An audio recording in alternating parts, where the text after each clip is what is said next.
Hello friends, स्वागत है आपका द रीडिंग कैप्सूल में। एक सवाल पूछूं? आखिरी बार तुमने खुद से कब कहा था मैं ठीक हूं, और दिल से सच बोला था? क्योंकि बाहर से भले सब नॉर्मल लगे, काम पर जाना, लोगों से हंसकर मिलना, सोशल मीडिया पर एक्टिव रहना, लेकिन अंदर ही अंदर कहीं कुछ थका हुआ सा लगता है ना। जैसे जिंदगी चल तो रही है पर बिना किसी दिशा के, जैसे सब कुछ कर रहे हैं मगर कुछ भी अपने लिए नहीं। और ये एहसास बहुत अकेला कर देता है, क्योंकि कोई और इसे देख नहीं सकता और हम खुद भी इसे नजरअंदाज करते रहते हैं। आज का वीडियो उन्हीं अनकहे सवालों के बारे में है, जिनका जवाब शायद किसी किताब में, किसी विचार में या किसी सच्ची बात में छुपा है। तो चलो, आज कोई बड़ा वादा नहीं करते, बस ईमानदारी से खुद से मिलने की कोशिश करते हैं। अध्याय 1, बाहर के मंदिर, भीतर का रास्ता। क्या तुमने कभी खुद से यह सवाल पूछा है, मैं सच में क्या खोज रहा हूं? ओशो कहते हैं, दुनिया का हर इंसान किसी न किसी तलाश में है। कोई पैसा ढूंढ रहा है, कोई प्रेम, कोई शांति और कोई ईश्वर। लेकिन इस खोज में एक गलती बहुत आम है, हम सब बाहर ढूंढते हैं, जबकि जिसकी तलाश है वो हमारे भीतर है। ओशो एक बहुत सुंदर उदाहरण देते हैं। एक आदमी रात के अंधेरे में एक स्ट्रीट लाइट के नीचे कुछ ढूंढ रहा था। एक राहगीर रुका और पूछा, क्या खो गया? उसने कहा, मेरी चाबी गिर गई है। यहीं गिरी थी? नहीं, वो तो मेरे घर के अंदर गिरी थी। तो फिर यहां क्यों ढूंढ रहे हो? क्योंकि यहां रोशनी है। अब ये कहानी सुनने में भले ही मजाक लगे, लेकिन ओशो कहते हैं, यही तो हम सब कर रहे हैं। हमारी आत्मा खोई है भीतर, लेकिन हम ढूंढ रहे हैं बाहर की दुनिया में, क्योंकि वहां सब कुछ चमकता है। धार्मिक स्थल, साधु संत, किताबें, कर्मकांड, सब रोशनी वाले खंभे हैं, लेकिन दिया वहां नहीं जलता। जहां रोशनी है वो तो वहां जलता है जहां अंधेरा है। तुम्हारे भीतर क्या है असली तीर्थ? ओशो कहते हैं, तुम कितने भी मंदिरों के चक्कर लगा लो, कितने भी मठों में साधना कर लो, अगर तुम अपने भीतर नहीं उतरे तो सब व्यर्थ है। वह साफ शब्दों में कहते हैं, ईश्वर बाहर नहीं, तुम्हारे हृदय में है। तुम जिस मंदिर में जाते हो, असल में वह तुम हो। मतलब, ओशो का इशारा उस अंतर यात्रा की ओर है जो ध्यान के माध्यम से होती है। जब हम चुप बैठते हैं, आंखें बंद करते हैं और बाहर की दुनिया से ध्यान हटाकर भीतर की ओर मुड़ते हैं, तब असली यात्रा शुरू होती है। क्यों भागते हैं हम भीतर से? क्योंकि भीतर जाना आसान नहीं है। वहां शांति है, पर साथ ही सच्चाई भी है, और सच्चाई अक्सर हमें हमारे नकली मुखौटे दिखा देती है। ओशो कहते हैं, भीतर जाना मतलब है खुद को देखना, बिना किसी झूठ के, बिना किसी दिखावे के। इसलिए हम बाहर के मंदिरों में जाते हैं, क्योंकि वहां हमें सिर्फ झुकना होता है। भीतर के मंदिर में उतरना हो तो जगना पड़ता है। तो फिर शुरुआत कैसे करें? ओशो कोई लंबी प्रक्रिया नहीं बताते। वो कहते हैं, बस जागो। जागने का मतलब है देखना, सचमुच देखना। तुम जो कर रहे हो, कहां जा रहे हो, क्यों जा रहे हो, यह सब सजग होकर देखना। साधना कोई विशेष आसन नहीं है। अगर तुम एक कप चाय पी रहे हो और पूरे होश से पी रहे हो, तो वो भी साधना है। अब तुम सोच रहे होगे, अगर भीतर की यात्रा ही असली तीर्थ है, तो उसके रास्ते पर पहला कदम कैसे रखें? और सबसे अहम, क्या ध्यान सिर्फ साधु संतों के लिए है या हर किसी के लिए संभव है? इन्हीं सवालों के जवाब लेकर हम मिलेंगे चैप्टर 2 में, जहां हम बात करेंगे ध्यान की, उस पुल की जो तुम्हें तुम्हारे भीतर के दिए तक ले जाता है। अध्याय 2, ध्यान, भीतर की ओर जाने वाला पुल। तुम सोचते हो, तुम दौड़ते हो, तुम बोलते हो, लेकिन क्या कभी चुपचाप, बिना कुछ किए, बस खुद के साथ बैठे हो? ओशो कहते हैं, यही ध्यान है। एक बार एक युवक ओशो के पास आया और बोला, मैं ध्यान करना चाहता हूं, मुझे कुछ शक्तियां चाहिए।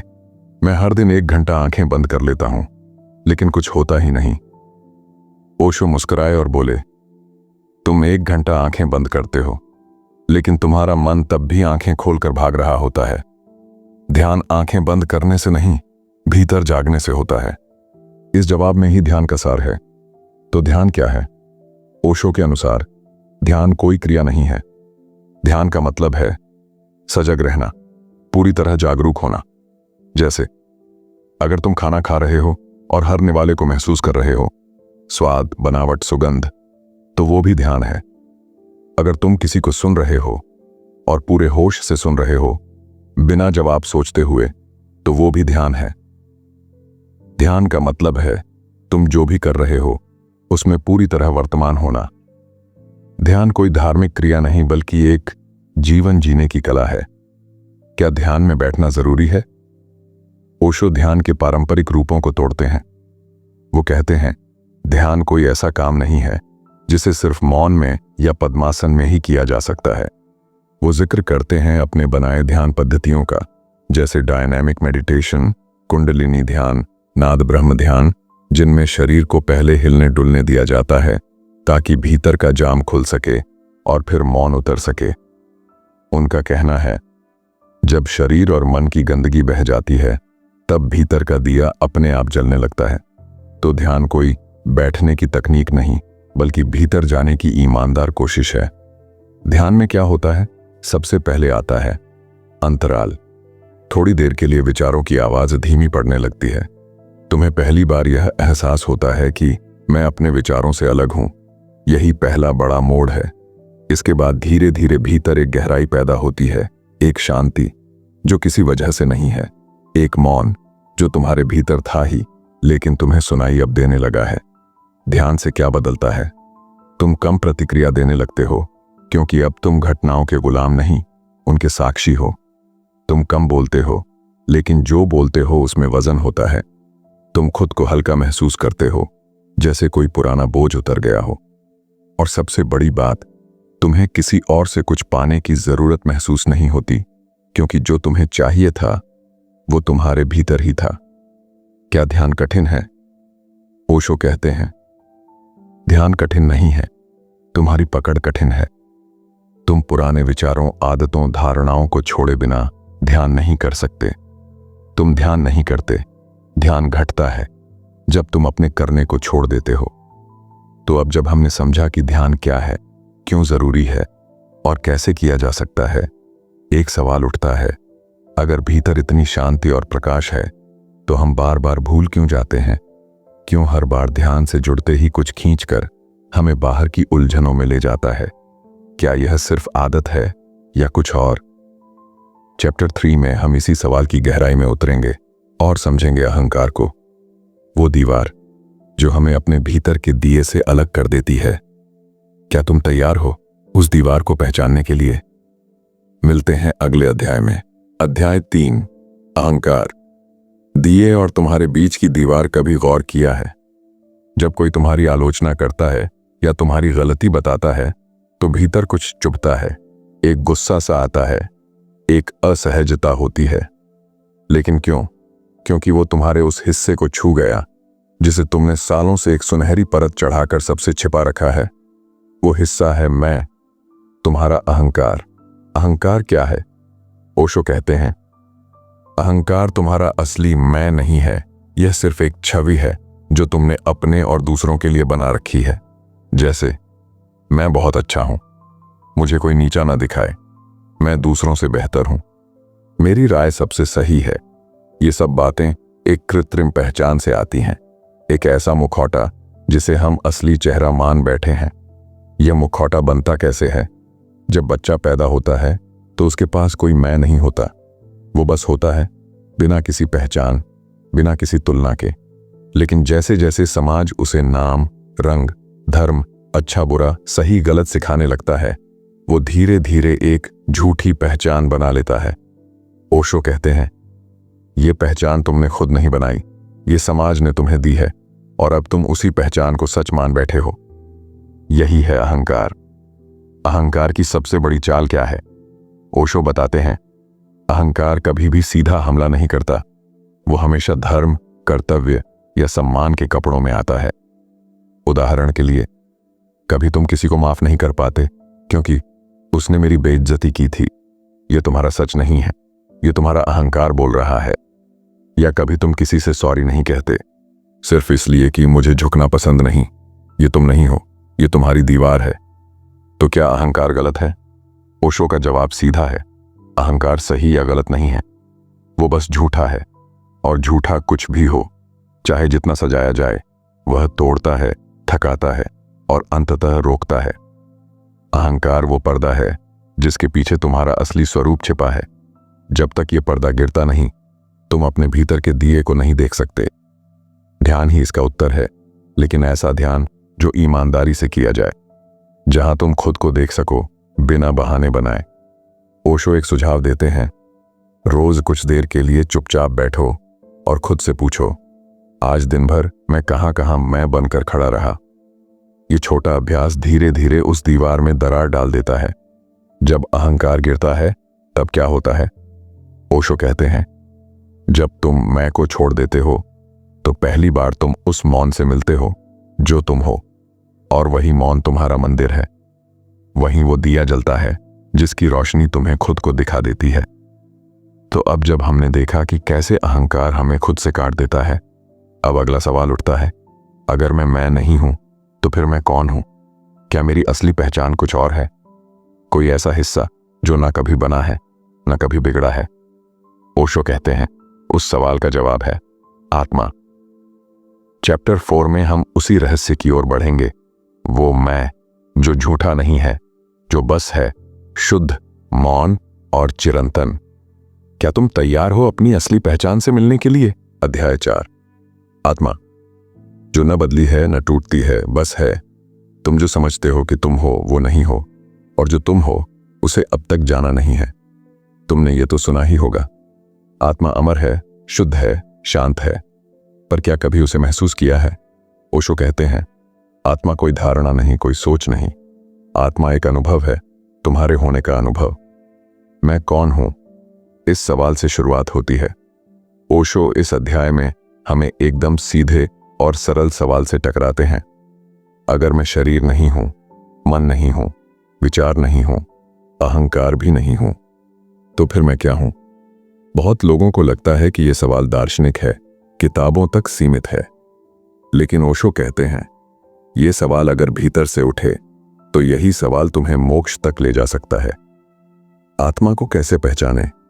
आत्मा को देखा नहीं जा सकता, लेकिन महसूस किया जा सकता है। ओशो एक उदाहरण देते हैं। मान लो तुम किसी शांत झील के किनारे बैठे हो, हवा भी नहीं चल रही, झील का पानी एकदम स्थिर है, और अचानक तुम्हें कुछ महसूस होता है, एक मौन, एक उपस्थिति जो तुम्हारे भीतर भी है और बाहर भी। वो अनुभव आत्मा का पहला स्पर्श होता है। ओशो कहते हैं, आत्मा को जानना कोई उपलब्धि नहीं है, आत्मा को भूल जाना ही अज्ञान है। क्या आत्मा कोई चीज है? यहां एक गलतफहमी अक्सर होती है। लोग आत्मा को किसी चीज, किसी अलग अस्तित्व की तरह समझते हैं। जैसे शरीर है वैसे आत्मा भी कोई ठोस चीज है। लेकिन ओशो इस भ्रम को तोड़ते हैं। वे कहते हैं, आत्मा कोई वस्तु नहीं, आत्मा तो तुम हो, और जो हो उसे बाहर से पकड़ने की जरूरत नहीं। मतलब तुम आत्मा को पा नहीं सकते, तुम सिर्फ वह सब हटा सकते हो जो आत्मा नहीं है। शरीर की पहचान, नाम, जाति, धर्म, विचार, डर, अहंकार, और जब यह सब उतरता है तो जो बचता है वही आत्मा है। क्या आत्मा सब में एक जैसी होती है? ओशो यहां एक सुंदर बात कहते हैं, हर बूंद में सागर छिपा है, लेकिन हर बूंद को यह याद नहीं। आत्मा हर व्यक्ति में एक जैसी होती है, बस उसका अनुभव सबको अलग अलग समय पर होता है। तुम्हारे भीतर वही आत्मा है जो बुद्ध के भीतर थी, जो मीरा, कबीर, नानक या यीशु के भीतर थी। फर्क बस इतना है, उन्होंने उसे जान लिया, हमने अभी तक टाला हुआ है। आत्मा को जानकर क्या बदलता है? ओशो कहते हैं, जो आत्मा को जान लेता है उसके लिए मृत्यु भी मजाक बन जाती है, क्योंकि वो जान जाता है, मैं शरीर नहीं हूं, जो मिटेगा वो मेरा हिस्सा नहीं था।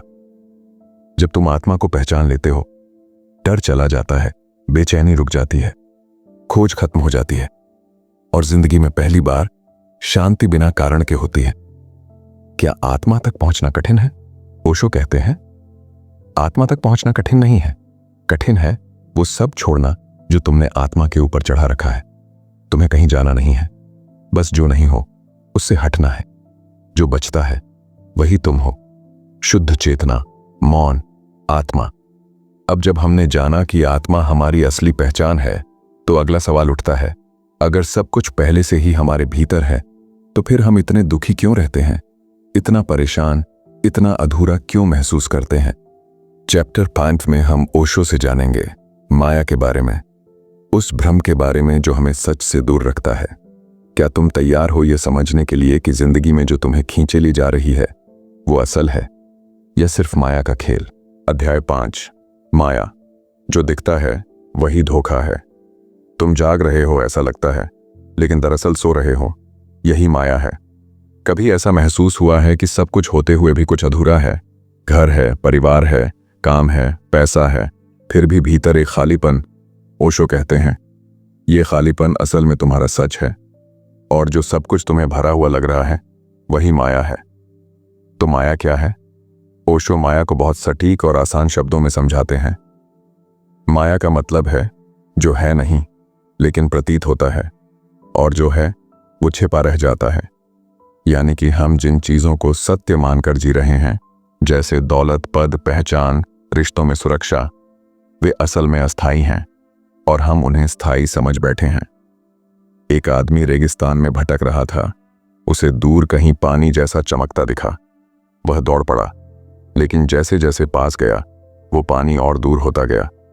वो मृग तृष्णा थी, सिर्फ दिखाई दे रहा था, असल में था नहीं। ओशो कहते हैं जिंदगी की अधिकांश दौड़ इसी मृग तृष्णा के पीछे हो रही है।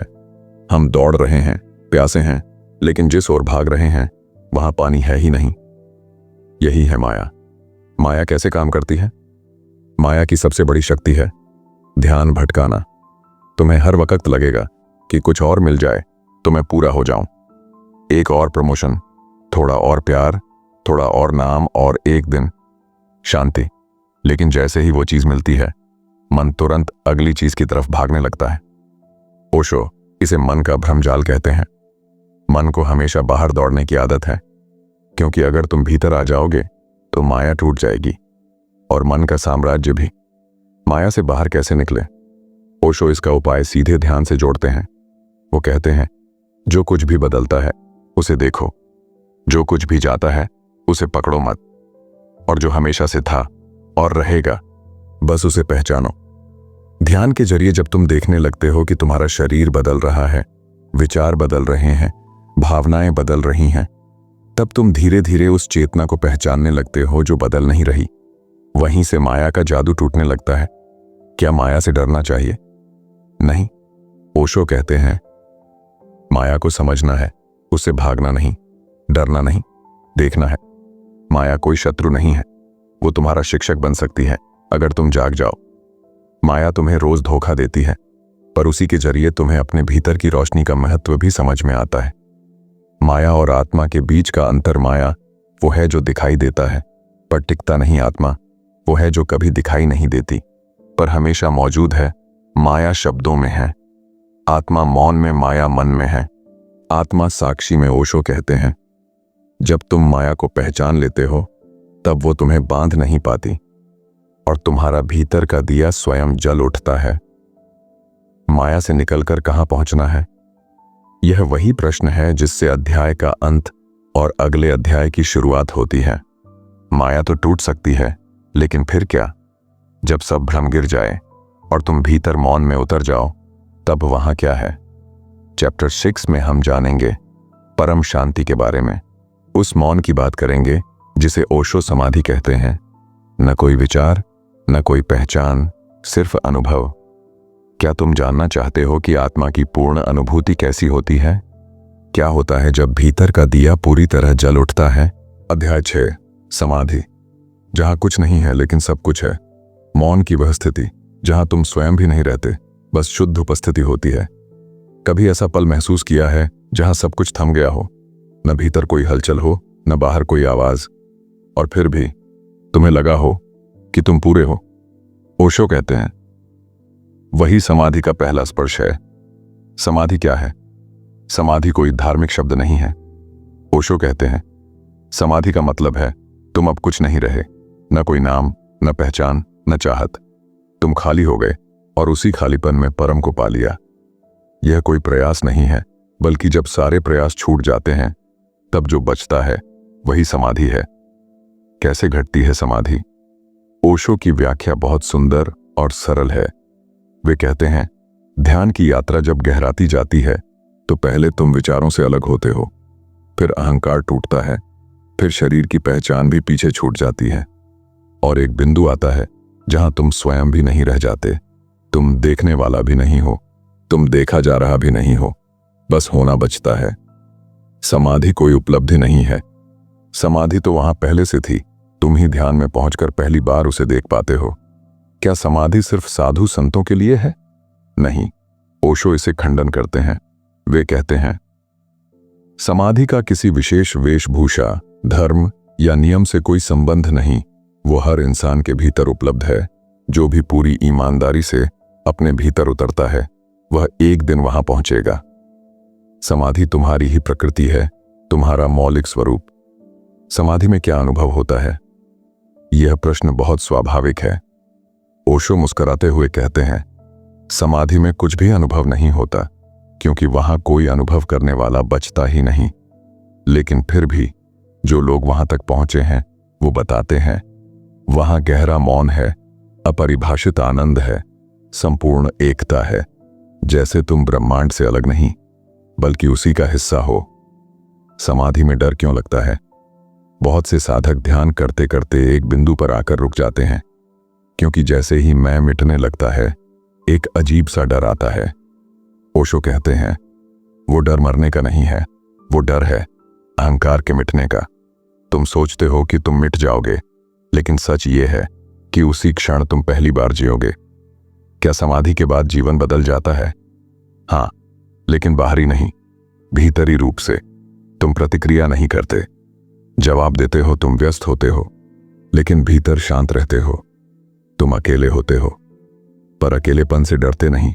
और सबसे बड़ी बात, अब कुछ भी पाने की प्यास नहीं रहती, क्योंकि तुमने उस स्रोत को पा लिया है जिससे सब कुछ आता है।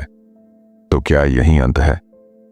अब यहां एक बहुत महत्वपूर्ण सवाल उठता है, क्या समाधि ही अंतिम मंजिल है, या इसके बाद भी कोई और अनुभव संभव है? ओशो कहते हैं, समाधि तो शुरुआत है, इसके बाद आता है सहज जीवन, जहां तुम एक आम इंसान की तरह जीते हो लेकिन भीतर से मुक्त रहते हो। जहां तुम फिर से दुनिया में लौटते हो, लेकिन अब तुम उसमें खोते नहीं हो। क्या हम समाधि को अनुभव करके भी दुनिया के बीच में एकदम सामान्य जीवन जी सकते हैं, बिना भागे, बिना त्यागे, लेकिन पूरी तरह होश में रहते हुए? चैप्टर 7 में हम जानेंगे ओशो की उस गहरी शिक्षा को जिसे वे कहते हैं, सांसारिक रहो लेकिन जागरूक रहो। यानी जीवन को त्यागो मत, जियो मगर साक्षी होकर। क्या तुम जानना चाहते हो कि आज की दुनिया में रहते हुए भी कैसे ध्यानमय और मुक्त जीवन जिया जा सकता है? अध्याय 7, साक्षी भाव। दुनिया में रहो, लेकिन दुनिया तुम में न रहे। ध्यान कोई गुफा में बैठने का काम नहीं। यह हर सांस में जियो तो जीवन खुद ध्यान बन जाता है। चलो एक छोटी सी कल्पना करते हैं। सोचो, तुम किसी भीड़ भरे बाजार में खड़े हो। आवाजें हैं, चहल पहल है, सब तरफ हलचल, लेकिन तुम्हारे भीतर एकदम मौन, जैसे भीड़ से कोई लेना देना नहीं, तुम सिर्फ देख रहे हो। ओशो कहते हैं, यही साक्षी भाव है। तुम करते हो लेकिन करने वाले नहीं होते। तुम बोलते हो लेकिन भीतर मौन बना रहता है। साक्षी भाव का मतलब क्या है? साक्षी का मतलब है देखने वाला, गवाह। लेकिन यह सामान्य देखना नहीं है। यह ऐसा देखना है जिसमें तुम पूरी तरह उपस्थित हो, लेकिन किसी से चिपके नहीं हो। तुम गुस्से को आते देखो, पर कहो, मैं गुस्से से अलग हूं।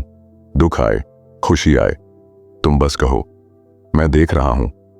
ओशो इसे आंतरिक दूरी कहते हैं। विचार चल रहे हैं, भावनाएं आ जा रही हैं, लेकिन तुम सिर्फ दर्शक हो, भोगने वाले नहीं। क्या साक्षी रहकर सामान्य जीवन जिया जा सकता है? यही इस अध्याय का सबसे सुंदर भाग है। ओशो कहते हैं, तुम बाजार जाओ, नौकरी करो, रिश्तों में रहो, लेकिन हर चीज को जैसे एक फिल्म देख रहे हो वैसे देखो। तब तुम जिंदगी को खींच नहीं रहे, बहे जा रहे हो।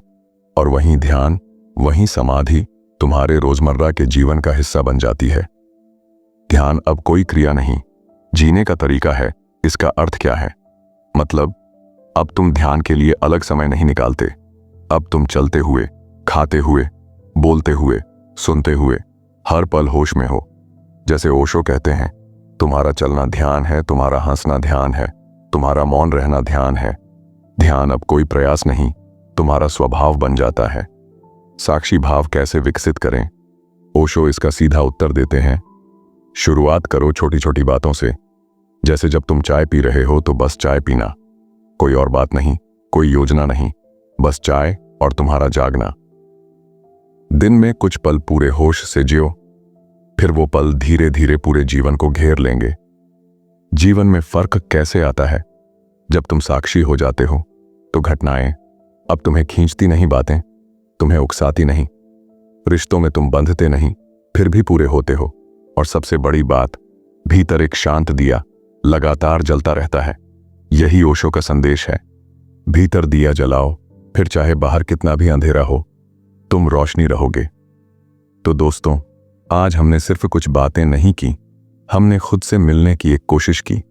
क्योंकि सच्चाई ये है कि हम सब कहीं ना कहीं भटकते हैं, टूटते हैं, थकते हैं, लेकिन भीतर कहीं एक कोना ऐसा भी होता है जो कभी बुझता नहीं। आज का संदेश बस इतना ही है, बाहर की दुनिया को बदलने से पहले एक बार भीतर झांक लो, शायद वहीं वो रोशनी मिले जिसकी तुम्हें सच में तलाश है। और अब एक छोटी सी गुजारिश है, आज के दिन से सिर्फ एक काम करो, एक पल के लिए हर दिन बस खुद के साथ बैठो, बिना फोन, बिना शोर, सिर्फ अपने साथ। देखना वो एक पल कितना कुछ बदल देगा।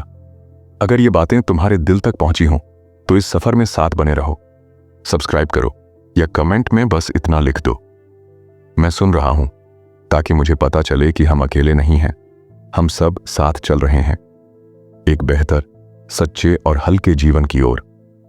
धन्यवाद और खुद से जुड़े रहो। हम फिर मिलेंगे किसी और जरूरी बात पर, थोड़ी गहराई से, थोड़ी सच्चाई से।